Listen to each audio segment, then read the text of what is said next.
in a couple of places, ripped off the tendons. And I was doing really, really well, and then got some sort of kind of infection, which was, so 4 weeks ago they had opened it up again and cleaned me all out, and I'm doing really, really well. Well, that's good. So how does it work in relation to the to performing? Well, it's quite good because we're on the swing tour, so a lot of the songs lend themselves to kind of sitting on a stool and crooning away sort of thing. So it sort of works quite well. So, and the stronger I'm getting, the more I'm standing up for the odd song here and there.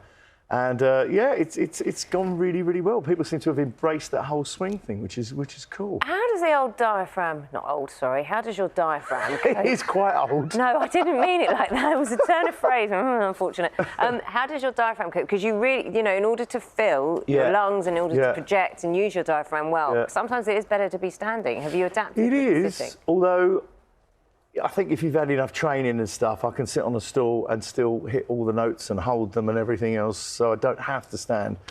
And also, especially with some of the songs, they're kind of they're sort of quite laid back, and you can really croon them, which is nice. How has your voice changed since you first started singing? I've not had to drop any of the keys, which is fantastic. And I had a guy a couple of years ago, an orchestral guy, and he's come up to me and he said, they're in the original keys. This was in Holland. I was working with an orchestra. He said, they're in the original keys. And I said, yeah, I'm still singing the original keys. He said, but you're very old. Oh, no. Ouch.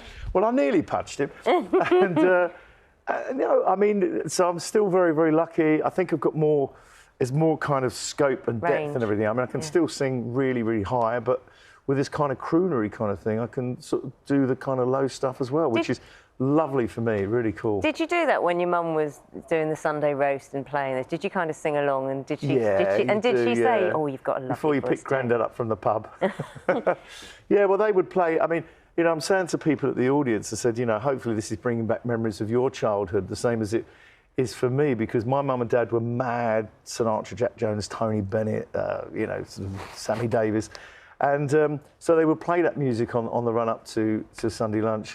And it was my mum and dad who said, look, you know, we know you love the Pistols and the Clash and Queen and Roxy and everything else, but just listen to these guys a bit more intently if you want to be a singer. So I did, and then not long after that, when I was about 18, I took 2 years of singing lessons with an opera singer called Pamela Dodds, Canadian lady, who was absolutely fantastic. So the exercises I do all these years on are still the same vocal exercises I did back then. I guess you sort of analyse your voice a bit more as you get older, maybe. And do you mentioned an opera singer there. Yeah. Do you kind of compare it? I'm not saying better or worse. I'm just saying, do you sort of think about how different voices are more now, and think about how you are relative to other things? I mean, would you, for example, or have you? Have you done opera? Have you sung? It's a whole different ballgame. Well, of course it is. I mean, you know, people sort of think that you go, oh, and they go, oh, that's opera. Yeah. It's not opera. Opera, you've got to go to conservatoire. You have to study the language, the meaning. There's a technique there which I can do a bit of, but it's like 5 or 6 years learning process. Well, that is such an honest approach, because some people sort of think, well, I can have a go at that, and you're absolutely right. I mean, it's a whole different ballgame, isn't it? Can I ask you? We were at a male grooming salon this morning. I saw. Did you see? And they were suggesting a mullet hairstyle. Now, we are not. That was for you. I knew. Do you know? I knew you were going to bring. Well, we are not dissimilar age, you and I. No. And I'm thinking in my head, if I'm thinking back to your career, I can't really remember you having much of a different hairstyle. But did you go down that alley in those days? I did have a mullet. I mean, I was probably more bouffant in those days. And I mean, I mean, everyone had a mullet. Yes. And I tell you, it was embracing the mullet. I thought you were always rather more neater, during the true period, because that was the suit period. That was kind of sort of nice hair and stuff like that, quite short.